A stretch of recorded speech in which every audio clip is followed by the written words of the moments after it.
창세기 39장 21절에서 23절입니다. 창세기 39장 21절에서 23절 우리 한 목소리로 읽도록 하겠습니다. 여호와께서 요셉과 함께 하시고 그에게 인자를 더하사 간수장에게 은혜를 받게 하시매 간수장이 옥중 죄수를 다 요셉의 손에 맡김으로 그 재반 사물을 요셉이 처리하고 간수장은 그의 손에 맡긴 것을 무엇이든지 살펴보지 아니하였으니 이는 여호와께서 요셉과 함께 하심이라. 여호와께서 그를 범사에 형통하게 하셨더라. 아멘. 오늘은 성경이 말하는 만사형통이라는 제목으로 하나님의 말씀을 나누도록 하겠습니다. 1820년 미국 뉴욕에서 태어난 한 여인이 있었습니다. 그녀는 태어난 지 6주 만에 의사의 실수로 소경이 되는 아픔을 겪었습니다. 그러나 그녀는 신앙을 갖게 되면서 하나님을 찬양하는 찬송시를 무려 8,000곡이나 남기면서 찬송가의 여왕이라고 불리우게 되었습니다. 그 중에는 예수를 나의 구주 삼고 인애하신 구세주여, 나의 영원하신 기업 같은 우리의 친근한 곡들을 한국 찬송가에도 23개나 실려 있는 것을 볼 수 있습니다. 이번에 보니까 80년대 중반에 제가 예수님을 처음 영접했던 고등부 수련회에서 힘차게 은혜롭게 불렀던 한 찬송가도 그녀가 지은 찬송가였더라고요. 나의 갈 길 다 가도록 이라는 찬송가였는데요. 예수님을 믿으면 안전하고 걱정과 두려움이 없다는 고백을 하는 찬송가였습니다. 그런데 문제는 이 찬송가의 후렴구에 무슨 일을 만나든지 만사형통하리라 라는 강한 선포가 사람들에게는 무엇보다 핵심적으로 인식이 되었습니다. 여기서 만사형통이라는 이 문제의 단어는 많은 사람들에게 교회를 가고 신앙을 갖게 되는 중요한 이유로 인식되기 시작했습니다. 그래서 예수 믿고 복받자는 이 7, 80년대 기복적인 신앙을 상징하는 찬송가가 되어버렸습니다. 아마도 수련회나 기도원에서 가장 목청 높여 부르던 찬송가 중에 하나가 아니었을까 합니다. 그래서 예수 믿고 복을 받는다는 의미가 그런 세속적인 복이 아니다라고 좀 제대로 이 성경을 가르치시는 분들에게는 그리 달가운 찬송가가 아니어서 좀 터부시 되기도 했었습니다. 그러면 이 찬송가가 정말 그런 의미였는지 먼저 한국어 1절 가사를 살펴보겠습니다. 나의 갈 길 다 가도록 예수 인도하시니 내 주 안에 있는 긍휼 어찌 의심하리요. 믿음으로 사는 자는 하늘 위로 받겠네. 무슨 일을 만나든지 만사형통하리라. 나무랄 데 없는 찬송 가사입니다. 그러나 이 후렴의 만사형통이라는 이 단어를 어떻게 이해하는지에 따라서 상당한 오해도 불러일으킬 수 있습니다. 이 가사가 번영의 신학에서 말하는 이 세상적인 성공을 말하는 것인지, 예수를 믿으면 두려움이 없는 천하무적이 된다는 것인지 좀 확인해 보기 위해 원래 이 파니 크로스비가 쓴 영어 후렴을 좀 음미해 보도록 하겠습니다. Heavenly peace, divinest comfort, here by faith in him to dwell. 하늘의 평화와 가장 신령한 위로, 여기서 주님을 믿음으로 거할 것입니다. For I know whatever before me, Jesus doeth all things well.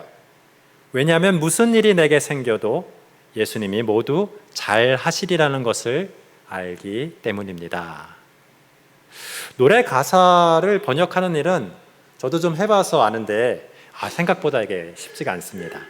이 운율도 맞춰야 되고요, 의미 전달도 해야 되기 때문에 상당히 어렵습니다.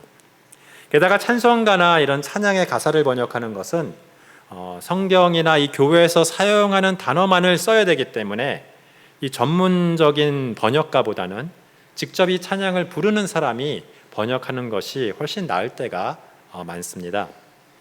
누가 이 찬송가를 번역했는지는 알 수 없으나 그 번역 당시에 한국 교회의 어떤 신학과 신앙의 언어를 반영하지 않을 수 없었을 것입니다. For I know what are before me, Jesus doeth all things well. 왜냐하면 무슨 일이 내게 생겨도 예수님이 모두 잘 하시리라는 것을 알기 때문입니다. 이 후렴 반복구 가사는 무슨 일을 만나든지 만사형통하리라 로 번역이 된 것이죠. 예수님이 잘 하실 것이다 혹은 예수님이 잘 해주실 것이다 라는 말을 한마디로 만사형통이라는 사자성어로 번역하였습니다. 이 만사형통은 주역에 나오는 단어이긴 하지만 꼭 미신적이거나 종교성이 있다고 비판할 것까지는 없습니다. 모든 것이 뜻한 대로 잘 되리라 라는 덕담으로서 그 당시 한국에서 많이 쓰이는 일상 언어라고 볼 수 있습니다. 지금도 새 덕담 중에 이 만사형통은 세속적인 축복을 기원하는 말로 아주 널리 사용되고 있습니다. 그러나 성경에 나오는 단어가 아닌 이 주역에 나오는 단어로 찬송가를 번역하는 것은 듣는 이로 오해를 불러일으키기에 쉬웠었던 것 같습니다. 게다가 예수님이라는 이 주요가 빠져서 누가 이걸 만사형통케 하는지도 좀 분간하기가 어렵게 되었습니다. 주역이나 세상 사람들이 말하는 만사형통이 예수님을 믿으면 일어난다. 우리 조상들이 오래전부터 찾고 구하던 이 인생이 술술 풀리는 복인데 예수를 믿으면 그 복을 받는다 하고 오해를 불러일으켰습니다. 처음 예수 믿는 분들은 아직 세상적인 세계관을 가졌으니 당연히 오해할 수밖에 없고요. 저도 어렸을 때 이 찬송가를 처음 부를 때 그런 오해를 가지고 신나게 불렀었죠. 그러나 이제 성경적인 세계관이 조금씩 생기면서 보니까 이거 참 상당한 오해를 하고 있었구나라는 것을 알게 되었습니다. 이 만사형통이라는 사자성어는 이 성경에는 없고 주역에만 있는 단어이지만 이를 구성하는 이 핵심 부분인 이 형통이라는 단어는 이 번역 당시에 만사형통보다 더 일상적인 한국어였기 때문에 성경을 번역할 때에도 많이 사용했던 것으로 보입니다. 개역 한글판 구약 성경에는 형통이라는 단어가 75번이 나오고요. 이후에 개정 개역판에서는 조금 줄었지만 68번이나 나옵니다. 대표적으로 오늘 창세기 39장의 본문에 보면 요셉이 애굽의 감옥에 갇혔을 때 여호와께서 그를 범사에 형통하게 하셨더라라고 번역을 합니다. 여기서 형통은 히브리어 원형의 찰라흐를 번역한 것인데요. 이는 강을 건너다, 장애물을 뚫다라는 어원을 가지고 있고요. 영어로는 prosper, succeed, came mightily.라고 번역이 됩니다. 이는 한국말로 보면 번영하다, 성공하다, 하나님의 영이 크게 임하시다라는 의미입니다. 따라서 찰라흐는 크게 두 가지 의미인데 어려움을 이겨내어 성공하고 번영하다라는 뜻과 어려움을 이겨내도록 하나님께서 강하게 임하신다라는 두 가지 뜻을 가지고 있습니다. 찰라흐가 하나님이 강하게 임하신다라고 쓰인 예는 사사기 14장 6절에 보면요. 여호와의 영이 삼손에게 강하게 임하시니 그의 손에 아무것도 없이 그 사자를 염소 새끼를 찢는 것 같이 찢었으나 해서 찾아볼 수 있습니다. 또 이 두 가지 뜻 중에 찰라흐가 어려움을 이겨내어 성공하고 번역한다라는 뜻으로 사용될 때 바로 한국말 형통으로 번역되었었던 것입니다. 그러나 창세기 본문을 다시 읽어보면 여호와께서 요셉과 함께 하심이라 여호와께서 그를 범사에 형통하게 하셨더라라고 합니다. 먼저 여호와께서 요셉과 함께 하셨다고 합니다. 그 함께 하셨다는 말이 무엇이냐 하면 즉 여호와께서 그를 범사에 형통하게 하셨다라고 말하고 있는 것입니다. 따라서 이 찰라흐라는 말은 고난을 이기도록 하나님이 함께 하셔서 성공하고 번영하게 한다는 말입니다. 요한이 보디발 장군의 노예로 있을 때도 하나님은 함께 하시며 형통하게 하셨고 억울하게 감옥에 갇혔을 때에도 하나님은 함께 하시고 형통하게 하셨다고 합니다. 핵심은 요셉이 고난 가운데서 하나님은 함께 하시고 형통케 하셨습니다. 그러나 요셉이 총리 대신이 되어 우리가 생각하는 세상적인 성공을 이룰 때부터는 함께 하시고 형통케 하셨다는 기록이 없습니다. 따라서 성경에서 형통이라고 번역된 이 찰라흐는 애굽의 2인자가 되어 권력과 부를 가졌을 때 사용하는 단어가 아니고 보디발의 장군의 노예로 있거나 애굽의 감옥에 억울하게 갇혀 고난을 겪을 때 사용했던 단어입니다. 그 고난의 때 하나님이 함께 하셔서 이를 이겨내게 하시는 것이 성경이 말하는 형통입니다. 여기서 범사에 형통하게 하셨다는 말은 그야말로 오늘 찬송가에 나오는 만사형통입니다. 그렇다면 성경의 만사형통은 반드시 고난 가운데 있는 것입니다. 파니 크로스비도 소경으로 고난 가운데 살다가 55세 때 재정적인 고난으로 꼭 필요했던 이 오불이 없어가지고 기도하고 또 기도하고 있었다고 합니다. 물론 이제 그 당시 오불이면 지금으로 따지면 한 100만 원은 좀 안 되는 것 같아요. 한 그 정도 되는 돈인데요. 그때 파니의 찬송가의 은혜를 받았었던 한 찬송가가 그 지역으로 출장을 왔다가 지나다가 파니의 집을 찾아서 이제 찬송가, 은혜 받은 찬송가 이야기를 나누다가 이제 헌금을 좀 하고 갔는데 그게 딱 보니까 오불이었다는 거예요. 그래가지고 그 감격에 이 파니 크로스비가 쓴 찬송가가 바로 나의 갈 길 다가도록입니다. For I know what are before me, Jesus doeth all things well. 왜냐하면 무슨 일이 내게 생겨도 예수님이 모두 잘 하시리라는 것을 알기 때문입니다. 무슨 일을 만나든지 만사형통하리라 라는 이 말은 고난 가운데 예수님이 함께 하셔서 그것을 이겨내게 해 주신다는 고백이었습니다. 우리는 예수님을 믿을 때 고난이 없어지는 것이 아니고 그 고난을 겪되 그 고난을 견디고 이기게 해주시는 것임을 압니다. 성도는 구원의 과정 가운데 반드시 예수님의 고난에 동참하여 성화되고 예수님과 함께 부활하여 영화롭게 된다는 이 성경의 기본 진리를 망각하고 세상적인 세계관을 가지고 만사형통을 운운하며 고난을 피하려고만 한다면 아직은 영적인 어린아이라고 볼 수 있습니다. 성경이 말하는 만사형통은 성도가 세상에서 받는 핍박과 고난을 이겨내도록 하나님의 영이시고 예수님의 영이신 성령님이 강하게 함께 하시면서 부활의 천국의 소망을 확고하게 하시며 힘주시고 도우시는 것을 말하는 것입니다. 그런데 재미있는 것은 이 형통이라는 단어가 신약 성경에는 단 한 번도 나오지 않습니다.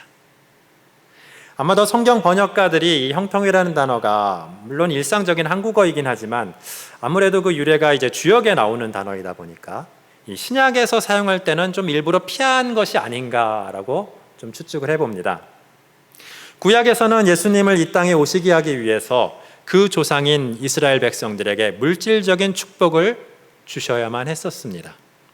따라서 구약의 복은 부유함이나 자손을 많이 갖는 것 같은 이 세상 세속적인 복을 상당 부분 포함하고 있습니다.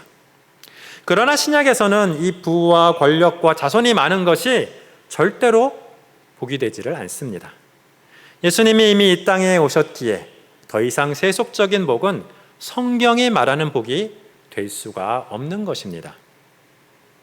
그래서 예수님은 그러한 세속적인 복이 아닌 영적인 팔복을 가르치시며 신약의 복음을 선포하셨던 것입니다.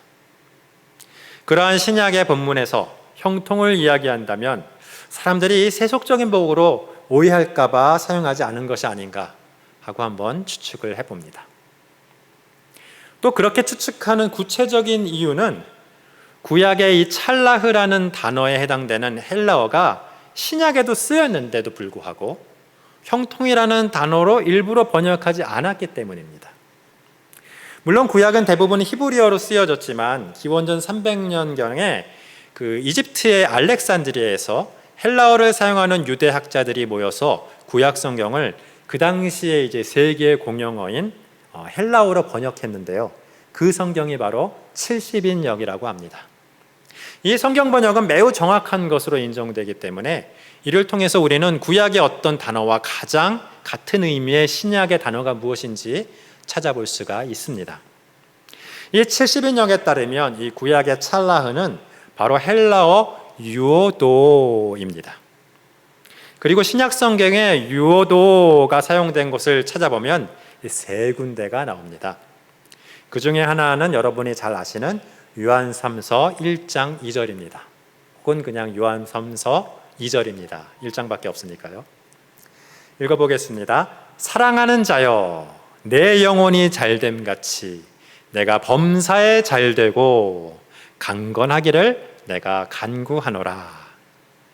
이 창세기 39장 번역에 따르면요, 이 범사에 잘되고는 범사에 형통하고라고 해야 하고요, 찬송가 번역에 따르면 만사형통하고라고 해야 될 것 같은데 그냥 범사에 잘되고라고 번역을 했습니다.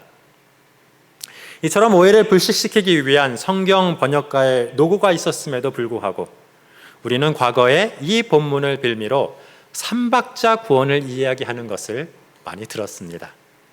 이 삼박자 축복이라고도 하는데요, 영혼의 구원과 생활의 구원과 건강의 구원을 말합니다. 영혼이 복받아 구원받고, 생활이 복받아 가난에서 구원받고, 건강이 복받아 질병에서 구원받는 것을 말합니다. 그러니까 예수님을 믿으면 영혼이 구원받을 뿐만 아니라 만사형통하고 무병장수한다는 것입니다. 오늘날 건전한 그리스도인들이 이 말을 들으면 참 하고 헛 웃음이 나오겠지만 그 당시에는 이런 축복을 받으려고 수백만의 인파가 교회로 몰려들었다고 합니다. 심지어는 21세기가 이제 4분의 1이나 지나는 오늘날에도 아직도 그렇게 가르치는 교회가 간혹 있다고 하니 잘 분별해야 할 것입니다. 사실 우리나라 기독교에는 전통 민간 신앙인 이 샤머니즘적 요소가 좀 기생하고 있음을 부인할 수가 없습니다. 무당에게 복채를 내고 귀신에게 기도하여서 소원을 이루는 원리를 교회에 헌금하고 더 크고 힘 있는 신인 하나님께 기도하여 소원을 이루는 것으로 적용하려는 것이죠. 일단 교회로 사람들을 끌기 위해 그렇게 마케팅을 하고 교회에 오면 성경대로 잘 가르치면 되지 않냐, 이렇게 핑계할 수 있겠습니까? 모르고 그러면 부족함이지만 알고 그러면 그건 사기입니다. 교회가 전도를 핑계로 사기를 칠 수는 없습니다. 요한삼서 1장 2절에는 범사에 잘된다라는 이 말은 유오도이므로 찰라흐와 같이 고난 가운데 하나님이 함께 하셔서 이겨내게 한다라는 이 구약의 기본적인 의미를 공유한다고 생각합니다. 거기에 더해서 이 유오도는 prosperous journey, 즉 성공적인 여행을 한다는 의미를 동시에 갖습니다. 사실 구약의 찰라흐도 그런 의미로 쓰이기도 했습니다. 창세기 24장 42절에 이삭의 아내를 찾던 아브라함의 종 엘리에셀은 내가 오늘 우물에 이르러 말하기를 내 주인 아브라함의 하나님 여호와여, 만일 내가 행하는 길에 형통함을 주실진대, 길에 형통함을 주실진대라고 말합니다. 여기서 길에 형통함이 있다는 말이 바로 성공적인 여행을 한다는 말입니다. 찰라흐를 이렇게 번역한 것이에요. 하나님의 인도하심으로 성공적인 여정을 갖는다는 말입니다. 그러므로 찰라흐의 이 뜻을 유오도로 나타낸 이 요한 3서의 범사에 잘 된다는 말은 범사에 하나님의 인도로 성공적인 여행을 한다라는 뜻을 또한 가지고 있습니다. 또한 내 영혼이 잘됨 같이의 이 잘됨도 유오도인데요, 내 영혼이 하나님의 인도로 성공적인 여행을 한다는 것입니다. 하나님의 인도로 영혼이 성공적인 여행을 한다면 그것이 바로 영혼의 구원을 받는다는 의미이죠. 그와 같이 너의 범사에도 하나님의 인도로 성공적인 인생의 여정을 갖게 되기를 기도한다는 그러한 축복의 말씀입니다. 물론 하나님의 인도하시는 성공적인 인생의 여행이니 성경적인 의미로 잘 된다는 말이죠. 그러나 하나님의 인도하시는 대로 이 성공적인 인생의 여행이 세속적인 의미로 잘 된다라고 이렇게 보면 안 됩니다. 예수님은 하나님의 인도하시는 성공적인 인생의 여행을 하셨습니다마는 세속적인 부와 명예와 권력과는 거리가 먼 여행을 하셨습니다. 사도 바울도 회심 이후에 누구보다 하나님의 인도하시는 성공적인 인생의 여행을 했다고 우리 모두가 인정할 수 있겠지만 세속적인 부와 권력은커녕 예수님과 같이 극심한 고난의 인생길을 걸어갔습니다. 그러나 우리는 압니다. 그 바울의 인생이 얼마나 만사형통했었던 인생인 줄 우리는 알고 있습니다. 그 고난의 모든 순간에 성령님은 힘 주시고 능력 주시고 기적을 일으키시고 사도 바울을 통하여 놀라운 일을 일으키셨습니다. 그는 자신의 고난에 대하여 로마서 8장 17절 이하에 이렇게 말합니다. 자녀이면 후사 곧 하나님의 후사요 그리스도와 함께한 후사니 우리가 그와 함께 영광을 받기 위하여 고난도 받아야 될 것이니라.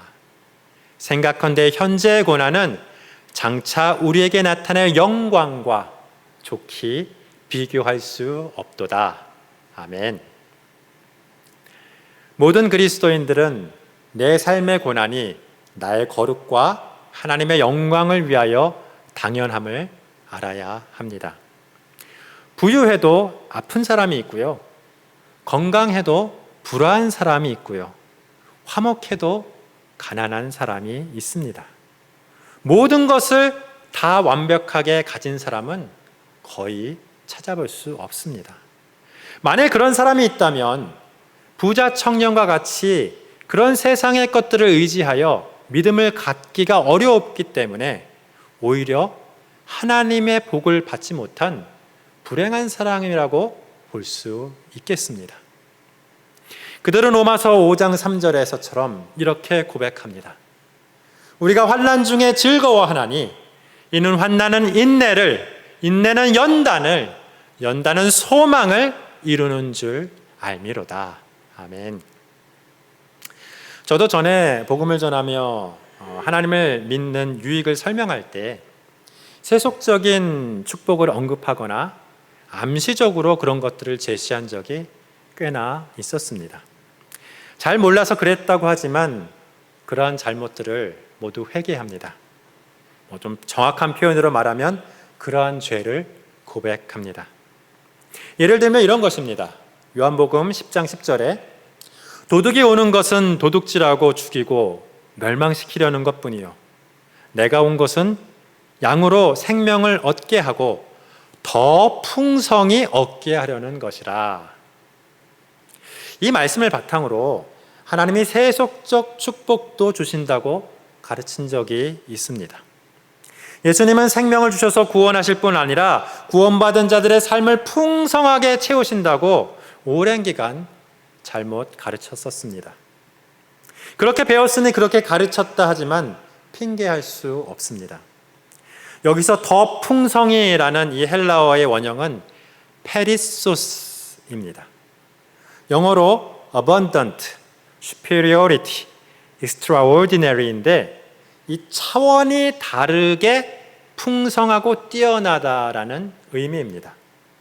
페리소스를 사용한 다른 본문을 보면 그 의미를 더 명확히 알 수 있습니다.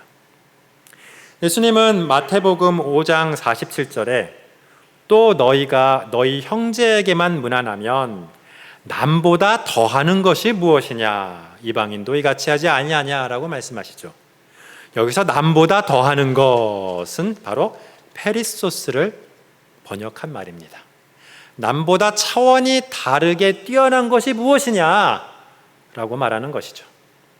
또한 바울은 고린도전서 12장 23절에 우리 그리스도의 몸과 지체들을 설명할 때 우리가 몸에 덜 귀하게 여기는 그것을 더욱 귀한 것을 입혀주며 우리의 아름답지 못한 지체는 더욱 아름다운 것을 얻느리라 할 때 이 더욱 귀한 것과 더욱 아름다운 것의 이 더욱이 바로 페리소스를 번역한 것입니다. 차원이 다르게 풍성하고 뛰어난 귀한 것과 차원이 다르게 풍성하고 뛰어난 아름다운 것을 의미합니다. 따라서 이 요한복음 10장 10절에 생명을 얻게 하고 더 풍성히 얻게 하려는 것이라의 바른 해석은 생명을 얻게 하고 그리고 차원이 다르게 풍성하고 뛰어난 그 페리소스한 생명을 얻게 하려 합니다라고 할 수 있습니다. 더 풍성히 얻게 한다는 것이 바로 차원이 다르게 뛰어난 생명을 얻게 한다는 의미입니다. 차원이 다르게 뛰어난 생명은 이 세상적 축복이나 부유함과는 전혀 다른 의미입니다. 이는 물질적, 지적 넉넉함이나 풍성함을 말하는 것이 아니라 차원이 다른 뛰어난 신적 생명, 즉 영생을 뜻하는 말입니다. 물론 영생이 이 땅의 풍성한 삶을 포함할 수 있는 것까지 부정할 필요는 없지만 이 말씀으로 예수님이 이 세상에서 물질적인 풍요함도 부여할 것을 약속하셨다라고 가르치는 것은 명백한 잘못이라고 볼 수 있겠습니다. 물론 많은 사람들이 예수님을 믿고 술이나 담배나 마약을 끊으며 성실하게 살아가면 이 세상에서도 비참하고 빈곤한 삶을 벗어난 경우가 아주 많이 있습니다. 그러나 반면에 구조적인 가난 속에서 예수님을 믿고 영생을 얻었지만 이 풍요로운 삶은커녕 핍박과 고난이 죽을 때까지 이어지는 경우도 상당히 많습니다.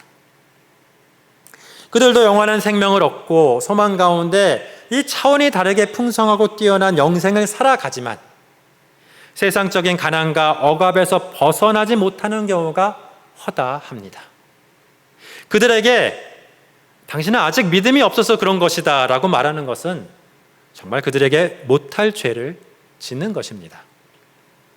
예수님은 그들의 고난 가운데 그들과 함께 하시며 그 고난을 이겨낼 수 있도록 힘주시고 형통케 하시지만 그 고난은 결코 해결되지 않을 수 있습니다. 이는 우리가 아직 완성된 천국에 사는 것이 아니고 최후의 심판은 아직도 멀었기 때문입니다. 그런 고난 가운데 있는 이들을 위로하고 소망을 주고 형통케 하기 위해서 쓰여진 책이 바로 요한계시록입니다. 너희는 아직 고난과 환난과 핍박 가운데 있지만 내가 세상을 이기었노라. 천국은 멀지 않았다. 너희들은 정말 잘하고 있어. 힘내라 하고 말씀하고 있습니다. 그런 위로와 소망의 말씀 대신에 하나님이 고난을 다 해결해 주실 것이라든지 예수님을 믿으면 다 해결될 것이라든지 하는 이런 희망 고문은 하지 말아야 합니다. 그 대신 하나님은 고난 가운데 함께 하시고 형통케 하신다고 위로해야 합니다. 고난을 이기도록 하나님께서 친히 함께 하시고 우리의 길을 인도하셔서 성경적 의미로 성공적인 인생의 길을 가게 하신다고 격려해야 합니다. 고린도전서 15장 9절에 만일 그리스도 안에서 우리의 바라는 것이 다만 이 생뿐이면 모든 사람 가운데 우리가 더욱 불쌍한 자리라라고 말씀하십니다. 우리는 이 땅에서 천국을 건설하며 가지만 절대로 이 생에서 다 완성하지 못합니다. 그러나 우리는 인생이라는 이 학교에서 천국이라는 미래를 준비합니다. 그리고 각자의 인생이라는 학교를 졸업하면 나의 종말은 시작되고 마지막 때가 열리며 하나님 나라는 거기서부터 완성이 되는 것입니다. 그 완성된 천국에 합당한 자로 준비되기 위하여 오늘도 우리의 삶의 고난 가운데 성령님이 함께 하시고 인도하시는 만사 형통을 맛보고 이겨내고 우리는 승리를 합니다. 그 인생길을 반드시 성공적으로 인도하실 하나님을 찬양하며 그 길을 가시는 저와 여러분을 축복합니다. 함께 기도하시겠습니다.